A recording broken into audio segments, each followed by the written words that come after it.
There's a mass exodus coming in life insurance right now, and it's not because there's not money in the business. It's because too many of these youngins are taking way too many shortcuts and honestly don't know what the fuck they're doing. That's a big claim. Before we get into it, what is somebody watching this actually going to learn? Compliance, the do's and don't do's, and how to actually form a suitable policy and do the right things. What actually happens to an agency that built its book on deceptive sales? Walk me through the end game. Deceptive sales. Besides DIFS and carrier terminations, it depends. Like if you're white sheeting an application, you're committing fraud. You're fucking a family.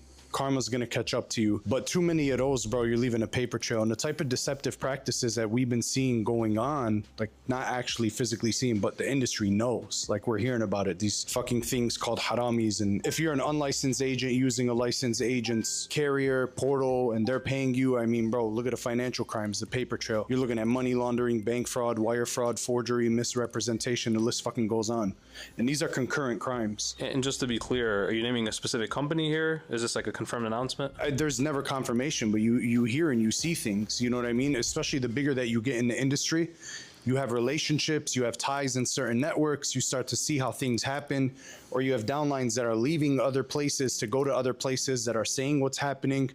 Like a lot of these guys that sit there and post numbers consistently and deposits, you got to look at like, what are they paying out? Who's writing in their name and actually submitting that business, because sometimes this is just humanly fucking impossible to do 20, 30 applications in a day if you're actually doing the right things. So what kind of conduct is actually getting these agencies in trouble? From what I hear, you know, especially over the last 2 years, and complaints and things to look into, data they shouldn't have, producers that are not licensed, writing business somehow in another producer's name, super high comps with no structure. Like that's another setback. Like let's take the bad business out of the equation. A lot of IMOs are recruiting people based on high comps, but what structure are they giving these people? Like you could give somebody 130% of pure shit, but would you rather have that or 80% of gold? So it's beyond just deceptive practices. It's horrible business infrastructure. This is just a straight up MLM model, stacking in tiers of nonstop bullshit. Who's running credit checks? Who's running background checks? Because some of these carriers, matter of fact, more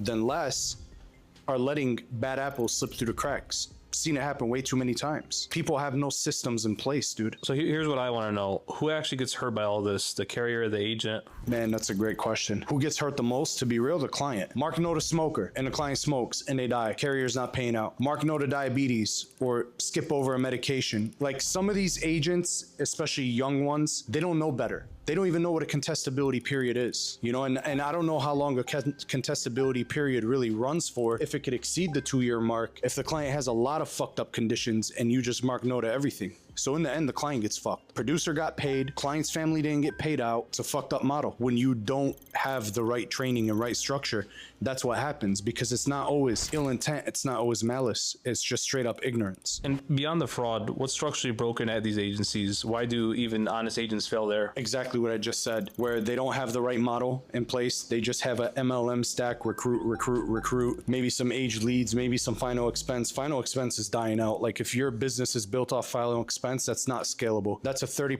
chargeback rate standard across the entire industry. Like what happens when you take 2 months off? Or what happens when your top producer just outgrows you and now you don't got that override to sustain any of the chargebacks coming? You get what I'm saying? So I think it's final expense mainly, and then secondary is not the right training. How to properly structure a policy. Like I see a lot of IUL ads out there. Who the fuck are these people, bro? Like, do they even know how to structure an IUL properly? You're literally just talking to a client. It's fucking beyond me saying that the payment is a tax write-off. That's a lie. There's a structure and a way that has to be done. Or stating that it builds cash value. Well, if you get a minimum solve with max protection, what fucking cash value? You just have a never-ending term, assuming the carrier actually has a lapse guard in place. If they don't, shit's gonna lapse in 18, 19 years. So they need a lot of things, bro. They need structure. They need training, they need right leadership. I mean, look at the awards behind you. I have 18 years in the financial sector. What I see in people when they transition, the things that they were taught, they don't even know how to dig deep properly on income, property, assets, debt. They don't know about probate. They're just selling a fucking price and product. That's crazy. And so is every agent inside one of these organizations complicit, or are some of them just victims of bad training? It's a mix of both. I mean, you don't know what you don't know.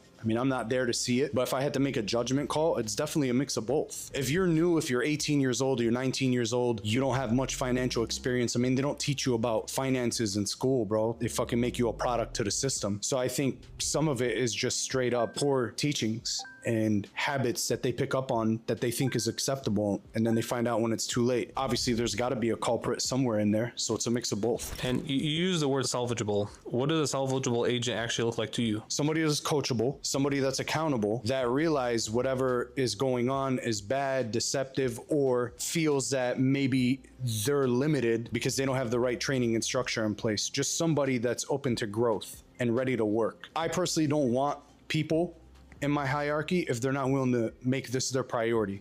They're number one. You got a side job, like you might have hope, but I'm not willing to put my fucking time into you. So people that are just willing and ready, where they know that numbers and money follow, they don't lead, basically. And are you saying anyone who leaves one of these agencies can come work with you? No, fuck no. Absolutely not. Not just anyone. The cool thing about our hierarchy, what we do when we screen people, I'm really good at, being a good judge of character. I could read right through the fucking bullshit, but you miss sometimes in life. It happens. So what we're doing differently than everybody else is whenever somebody onboards, we have an integration with ADP where we're running a vector check directly. We're running a background check directly. We're not relying on the carrier to fucking do it. That way we don't waste our time submitting contracts to begin with and then training the find out that they can't even get contracted or they're stupid. And we're also running credit checks. Individuals that are fiscally irresponsible, they're not going to pay their debt. They're going to set up payment plans, or they're going to write with another carrier instead, just so they could get the full amount, and then maybe go buy a fucking M4 or do something else or live life in Miami. Like, those things are important. We're in financial services, and it's just crazy that IMOs and agencies aren't running fucking credit checks to see people's financial habits. Everything you've described, the fragmented systems, no oversight, no follow-up, how do you build your operation to fix that specifically? Technology is a big thing. I mean, we're in 2026. The thing about this industry, it's outdated. It's always 5-10 years behind, always.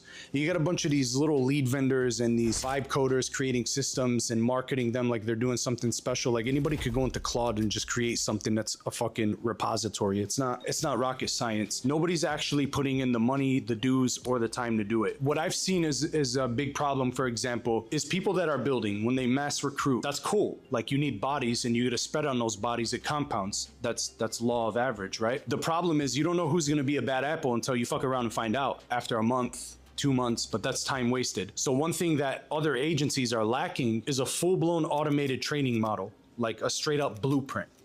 And we have a 21-day boot camp. When an agent passes onboarding, they get interviewed. I don't want to fucking work with you if we're not meeting face to face. If you're out of state, it's a different conversation. But for the most part, we have to have a controlled environment to create a culture. And that's what we've done. So you have to have a culture. That's what they lack. They don't have any training system in place. They just throw the fucking guy on an upline, or maybe an upline that recruited 5-10 people that just sucks at sales is getting mad at you for overstepping and training his team. We don't believe in that shit. Unity is what they lack. Culture is what they lack.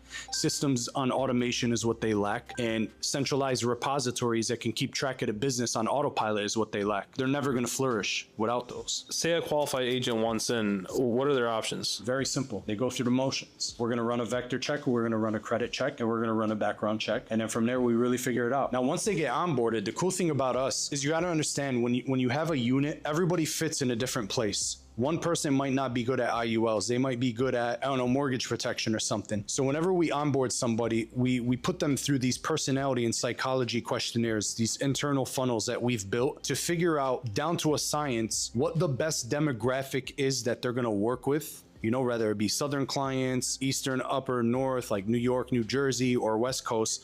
We figure out what type of demographic fits best with them, what type of target market fits best with them, and we sharpen their skills to master and hone that side of the business. We're not going to try to get somebody to run something that they're not going to be really strong at doing. You know what I mean? We'll make them all around players, but the first order of process after they onboard and take the boot camp is to sharpen them for what they're already going to thrive in, if that makes sense. Just want to have them master that part of the game. What does qualified even mean? What are you actually checking? Good work ethic, good financial habits, not a fucking degenerate. You want me to be clear, black and white? I don't want to deal with a fucking 20-year-old that's in love. is poison, and these kids just are dumb and blind to that shit. Lifestyle habits, you know, the cool thing about being independently contracted, like I can really pick and choose. You know what I mean? What do they believe in? Are they a product to the system? Do they believe in the system? Do they want to escape the matrix? Are they good on their health? Are they sharp on their knowledge? Are they quick on their feet? And are they coachable? That would make you qualified. And last question, an agent watching